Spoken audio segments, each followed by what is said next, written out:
You take stuff for granted that you don't realize you're taking for granted. You don't realize that something is a choice until you go somewhere that the majority of the people have made a different choice. And guess what? They're doing fine. You know, they're growing food and having kids and going on trains. It's fine. People, there are many, many ways to live. There are many, many ways to be a human. And that's why I'm passionate about travel. Aloha and welcome back to Wanderous. This is a very special night recording session. You don't really need to know that, but it's going to be a little bit different of a vibe. And today, we're going to talk about one of my favorite spots in Kolkata, formerly Calcutta, in the lovely state of West Bengal. We're going to go check out Eco Park. This place is a riot. Come along with me.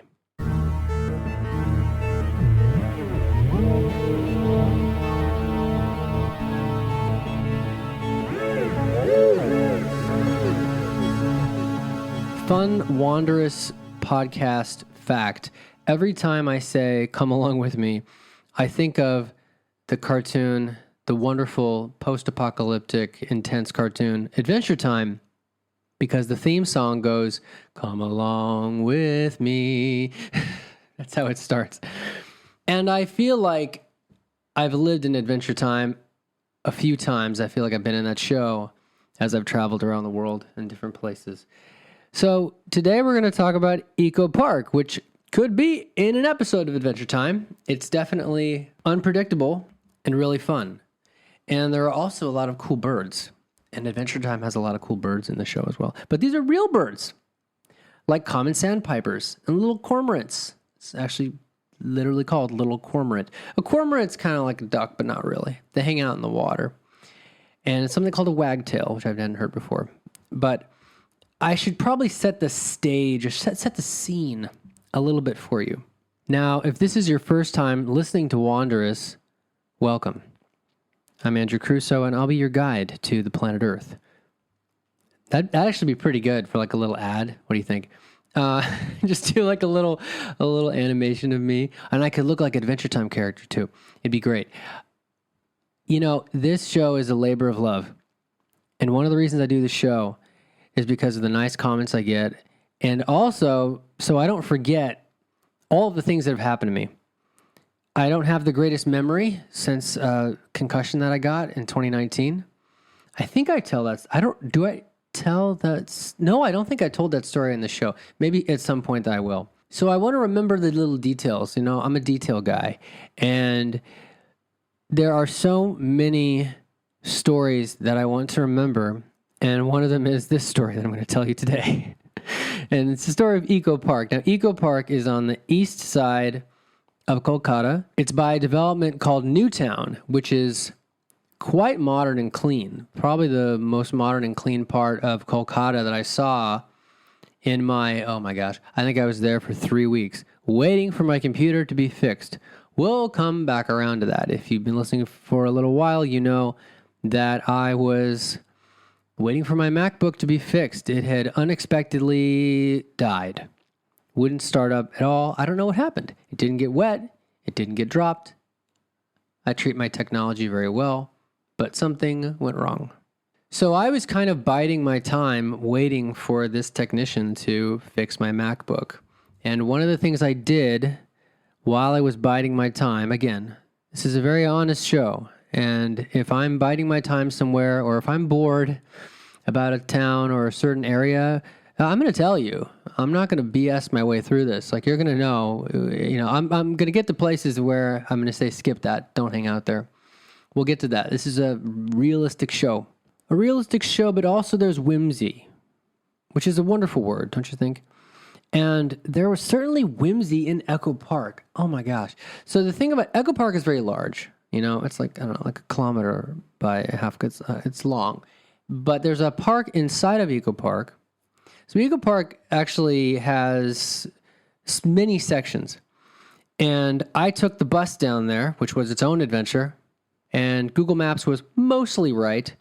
It's crazy cheap, right? It's the equivalent of 20 cents to get, to take a bus to the edge of wherever. But it can be a little bit unpredictable. You never know when the bus is going to come, especially an India city bus. You don't know. But I wasn't in a huge hurry. I was like, I don't know if I want to jump on a motorbike right now. I'm going to see what the bus thing is like. Because I'd already been using Ola. I got that working since I got a SIM card, an India SIM card. And there's also Uber in India, and they're not expensive. In fact, I think India is probably the best place to use Uber because it's really competitively priced. In America, it can be kind of expensive, but in India, it's really not expensive. When I left India last time, I spent the equivalent of $2, ladies and gentlemen, for someone to take me to the airport.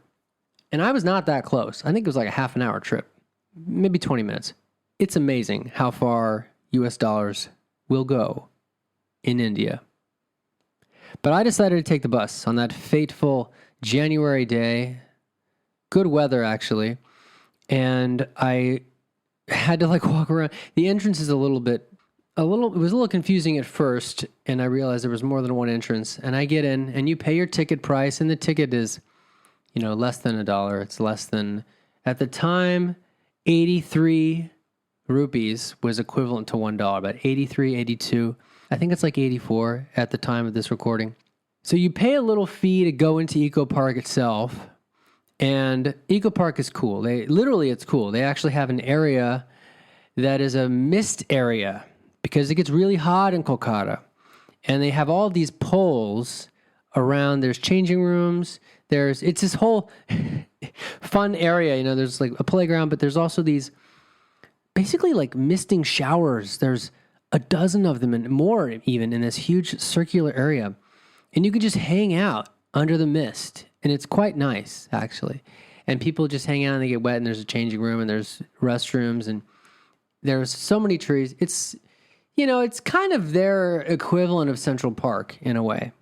So I wandered through these misted areas. By the way, people who support the show will receive background bonus material. Let me check. I think it's like 35 photos this week that supporters are going to get. If you do like the show, if you do want to support my work, it means a lot when you go to my Patreon.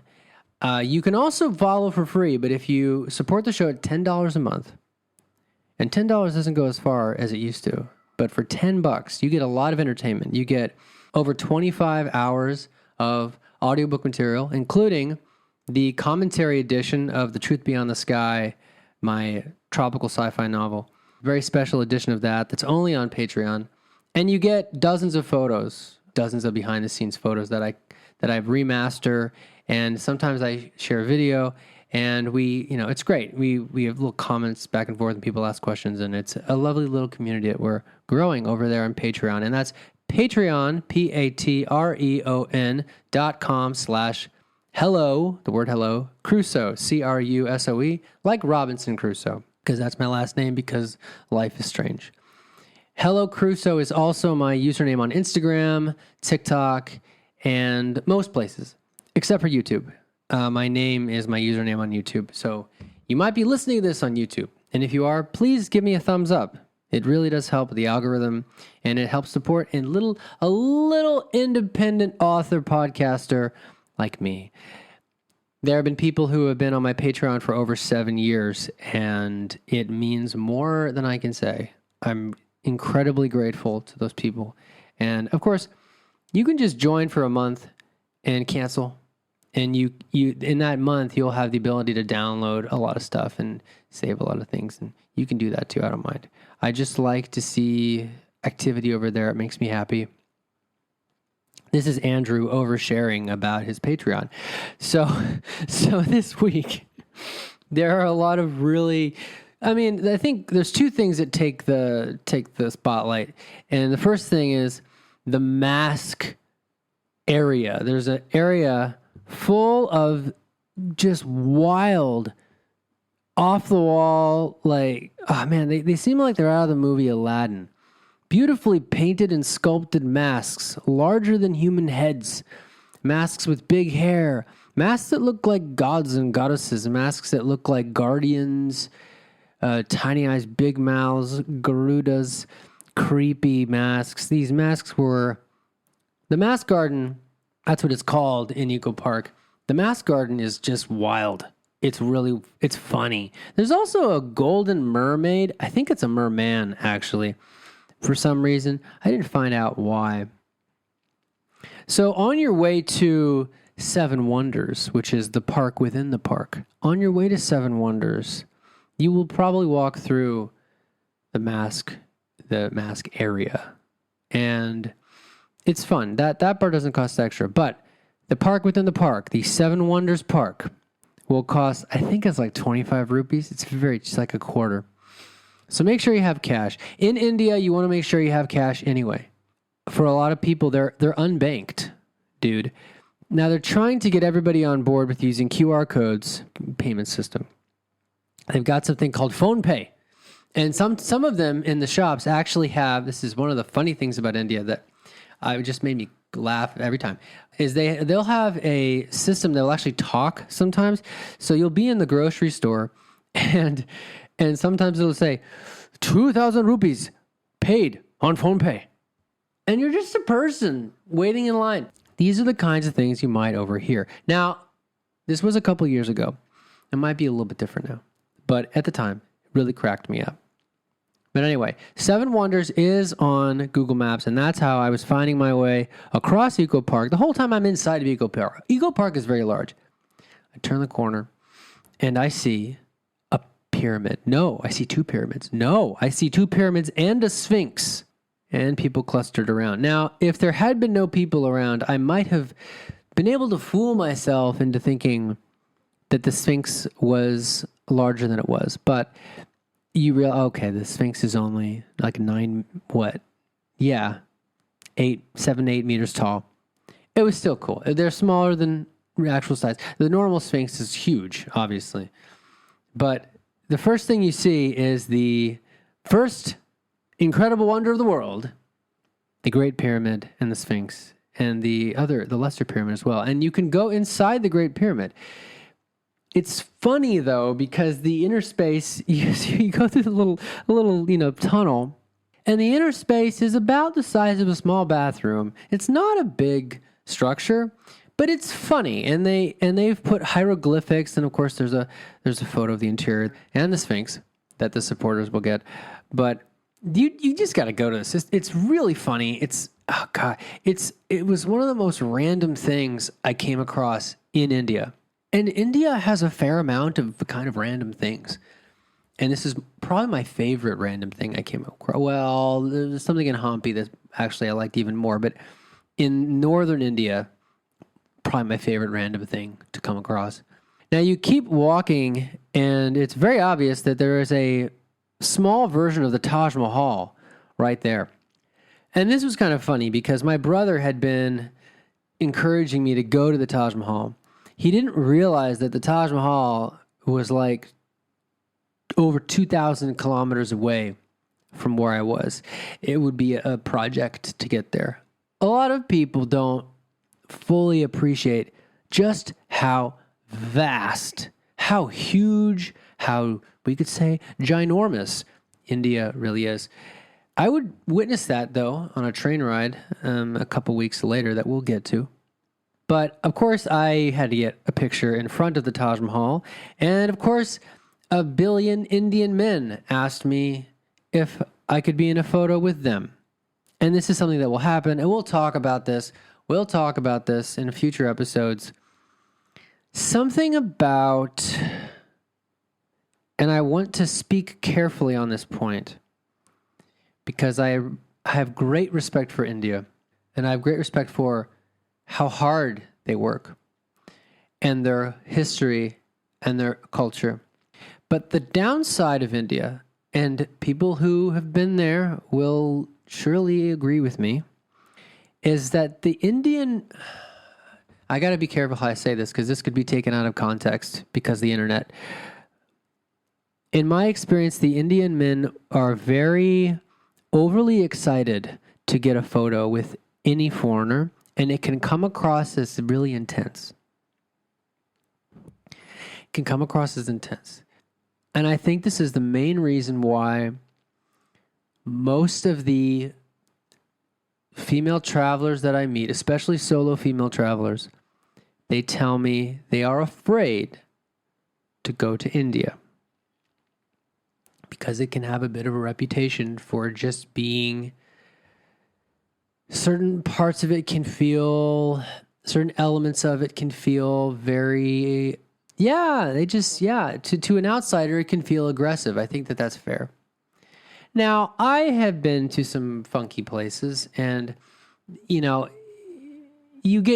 of get used to it, of just strangers asking you and, asking if they can stand very, very near to you. That is part of their culture. In my culture, you don't stand within really a meter of somebody unless you have a good reason. You know what I mean? Or unless there's no other option. Personal bubbles are really different from country to country. And when you decide to go to a new country, you are... So everything I said is true for me. Everything that I've just said is true for me. And at the same moment, when you go to a foreign country, you are, one could say, signing up to be uncomfortable. You are... you are signing up for a bit of unpredictability. Because what are you doing? You're leaving your country. You're going outside of your comfort zone by definition. So there is a line, right? There's always a line. There's always a balance. If somebody does something that makes you feel uncomfortable, it is wise to tell them, hey, I don't feel comfortable with that. Most of the time, it might not register that they're doing something. It might make you feel uncomfortable, because the cultures are so different. India's culture is very different. India has a history of having to adapt. Their bubbles have been pushed smaller.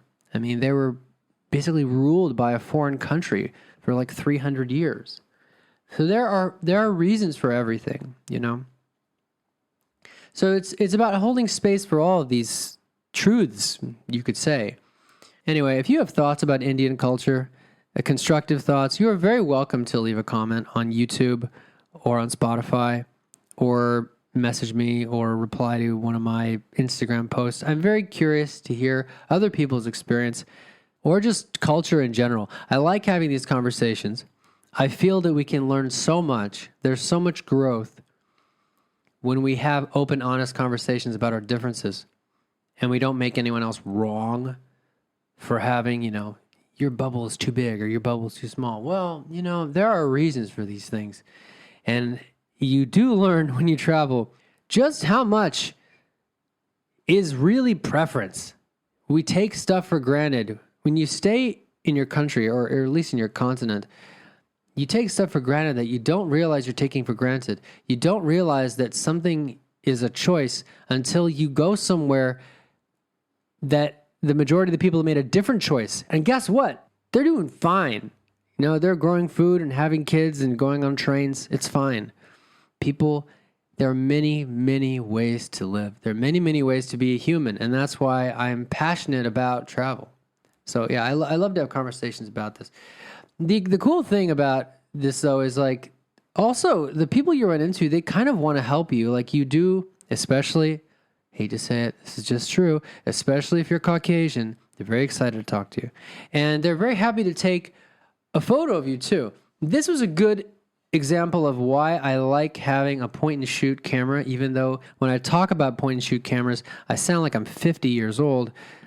When you have a point and shoot camera, and I've talked about my Olympus TG6 a lot, and they still haven't reached out to me. Shame on you, Olympus. I would do an amazing ad for you. You can hand them your camera, and you're not handing them your most important computer, that is your cellular telephone. You're not handing them your cell phone, which is super important when you're traveling around India. You need Google Translate sometimes. You need maps. You need to be able to, you know what I mean? You need to be able to make phone calls too in India. You need WhatsApp. You really need WhatsApp in India, you guys. So if in a worst case scenario, if this person... is a thief, they're just going to run off with your point and shoot camera. which is a world of difference from someone running off with your phone. That is why I love to travel with a little point and shoot. And this one shoots in RAW and has optical zoom, 4x optical zoom, which is pretty good for a camera the size of a deck of cards. Pretty good. So, majority of the photos that Patreon supporters get this week were taken by my Olympus TG6, shot in RAW and color corrected, and it looked beautiful. The next area next to Taj Mahal, tiny Taj Mahal, that I tried to trick my brother. I said, I'm at the Taj Mahal. He didn't believe me because Taj Mahal is usually taller than 2 meters. The other cool thing by Taj Mahal is they've recreated the third wonder of the world. Are you counting? There are 7. There will be 7. Is the Great Wall of China. And the Great Wall of China is a funny little thing. It's just a wall you walk across. And it was cool. There were 2 little posts, little right-angled areas you turn along the wall. It was fine. Its real bonus was it has quite a nice sight line to the Taj Mahal, which was being slightly renovated at the time. There was a man on a ladder painting some of the gold designs. I have quite a cool photo of this guy painting detailing. I'm sorry, black. He's detailing one of the small minarets, one of the little posts. The fourth wonder of the world, I hope I remember all 7, is the Colosseum, which was pretty cool. You can walk along the curb. You're sort of there's an inner wall and an outer wall, and they've got all these little windows letting in light. It was very pretty. And in the middle of the Colosseum, they've removed the floor, just like in the real Colosseum. The floor used to be wooden, I think. And they've got some stone lions just hanging out, because I guess they would put lions underneath the Colosseum. So what have we had so far? Well, there's a sign. Lucky for me. The first one was, they just put pyramid in English. They could have put Egyptian area or Giza. Okay, guys. So we had pyramid. We've had Taj Mahal, Great Wall of China, the Colosseum, and then nearby were, actually, Easter Island statues. They were about a dozen, actually, and they were cool. They were only like twice the height of a person, but they were adorable, and they had little bitty hands with big faces, looking very serious. It's funny. I'm noticing they all have very different expressions. Some of them are a little very serious. Some of them are very pleased with themselves.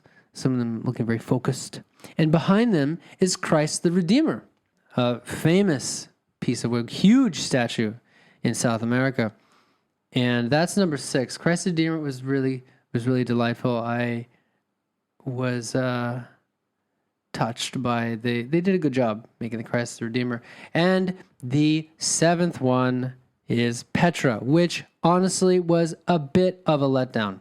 The front of their recreation of Petra, which of course is near Amman, Jordan, which you have seen if you have seen the 3rd Indiana Jones movie. It was shot in Petra. Some very important scenes happening at Petra, which is it's sort of I think it's a treasury vault. That's what it was built for, and it's in this sort of ravine, and they've carved this incredible facade out of the sandstone itself. And it is incredible. It's definitely one of the 7 wonders of the world. And this one was a bit of it just didn't have the attention to detail that I was hoping. You can go inside, and they have some funny, reddish stone sculptures of things. But this one was the one that felt a bit rushed. I would say that the pyramids are definitely the highlight. They're fun. And they have 3. You could only go inside of 1.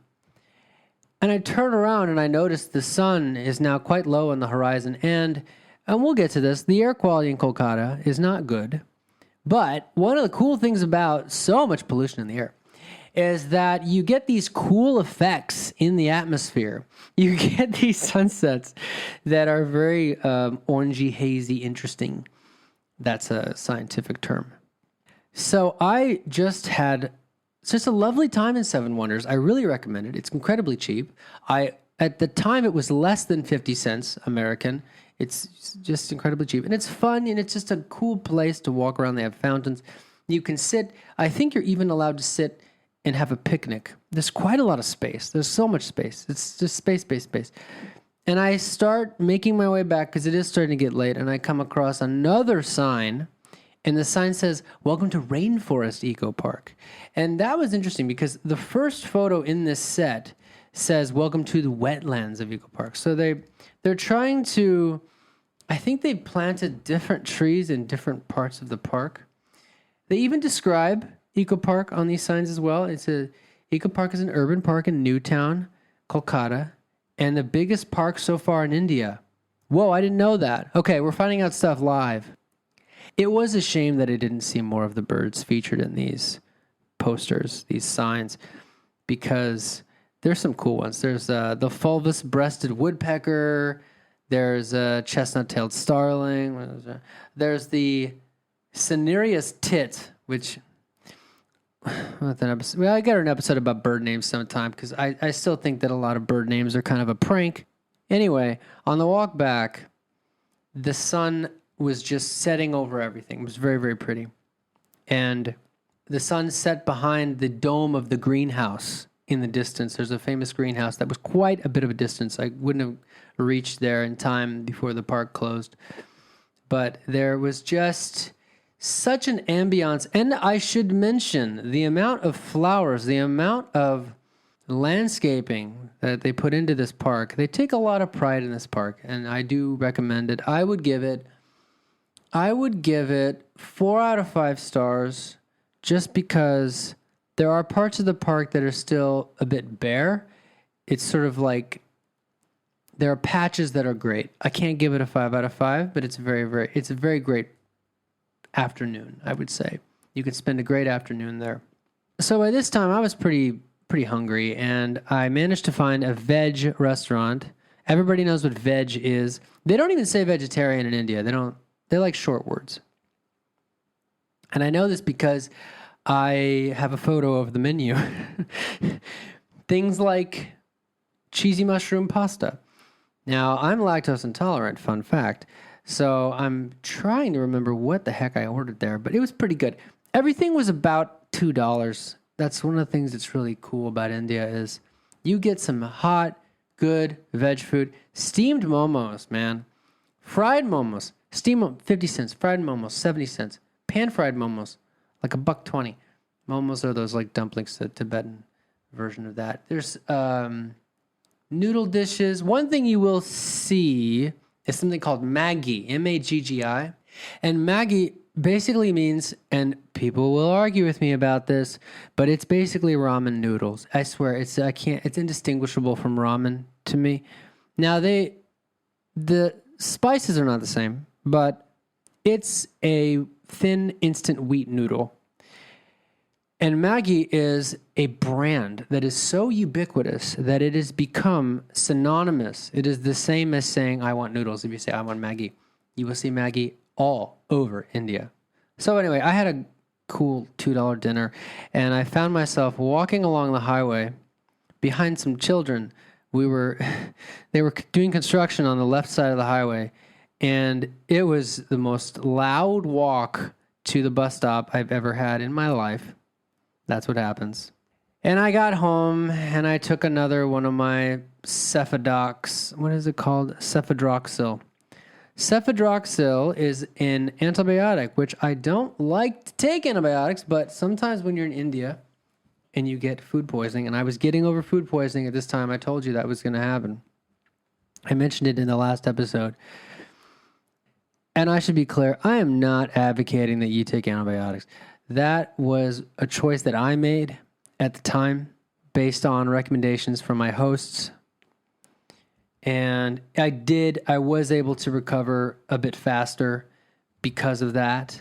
There are certain antibiotics that target basically bad gut bacteria. Of course, the problem with antibiotics, and I can already hear you saying, is that it wipes out almost all of the bacteria in your GI tract, in your gastrointestinal tract, the lovely tube, the digestion tube that you take food through to get the good stuff out, to get the nutrients. You need bacteria. There are good bacteria in your gut that help you break down stuff. And the problem with taking antibiotics is it wipes almost all of that out. So what do?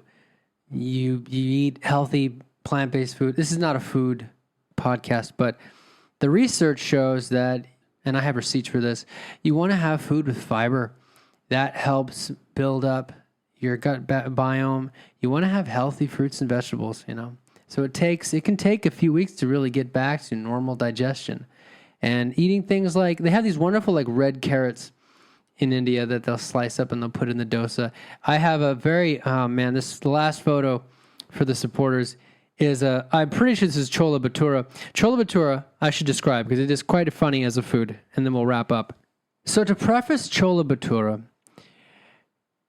I realized after having it off and on, because I was there and then went back to India, it's kind of a junk food. I mean, it's not a junk food like you would think of in the West. There's really no sugar in it, but it is pretty greasy. They make it's like a puff. It's a big bread puff. It's soft, puffy bread that's very satisfying to pull off in pieces, kind of like a pull-apart bread. And then they give you the what is probably the healthier part, but it's this curry thing that's honestly usually a bit too oily. But they put chana in it. Now, what is chana? Chana is the Hindi word for chickpeas. So you get this great source of protein, chickpeas, mixed with, or some people call them garbanzo beans, mixed with a bunch of cool spices, and they'll put in, they'll just, put spices and other things, green, different odd chilies and stuff. And you dip the bread, the Chola Bhatura bread, into this curry type mix. And it might not be technically curry. It's probably not technically curry. They probably call it like fancy chana sambal. Sambal is a word that you'll learn. It's basically like a sauce. And I should probably talk about India and sauces at some point because it came to my attention the following month that Indians think ketchup is a sauce. And I didn't like that. I didn't like that. I was like, no. The part of me that is French just was mortified that they considered ketchup a sauce. They like ketchup. I'm not anti-ketchup. I'm not here to go after ketchup, but I wouldn't call it a sauce. Ketchup is a very processed condiment that has quite a lot of sodium. And when I think of a sauce, I think of something that's got a little more love in it, And of course, with the Chola Bhatura, if you are in a quality establishment, you will get achar. Now, achar is something I talked about during the Nepal episodes of this show. Achar is a pickled vegetable. Often it'll be pickled mango, and it has a lot of it has spices that actually help you digest your food, in my experience. It can be really hot. I will probably get questions about, so Andrew, how hot was this food? Honestly, a lot of the food, like just going around, a lot of it wasn't crazy hot. Now, they will ask you, and it's probably because they asked me, and they were like, oh boy, foreigner, we don't want to kill him. They will ask you how much spice. And sometimes they will have a 1 to 5 rating. And I would say if an Indian in India asks you how much spice, you always go one number less than you think, because spiciness is subjective, okay? And their tolerance, I think you probably know this, but it's worth a reminder. Their tolerance is going to be a lot higher than yours. So if this is your first time having like something that could be spicy, I would start out with a 1 and see how you feel. And let me know how it goes. So this concludes our exploration of Eagle Park. Thank you for riding with us today. If you've liked it, please rate your driver. We really appreciate 5 stars, Lima Bintang, as we would say in Bali. And please remember to return your helmet. Thank you for riding with Wanderers. We value every single customer. And if you've enjoyed your experience, podcast reviews really do help. And remember to tip your waiter. If you have any questions, I do respond, and I value and appreciate and read every comment, and I respond to every comment on Spotify. And by the way, there is so much coming up in India. There were so many things that happened to me. And it was really a lesson in saying yes to life. I interviewed Sean Crown once, who has a business in Hawaii, and he said something that really rings true in this moment, which is when you travel to a new place, you let it change you. And it's true for Hawaii, and it's true for India. So I hope you can go somewhere soon and let it change you a bit. Let yourself grow from the experience. Aloha.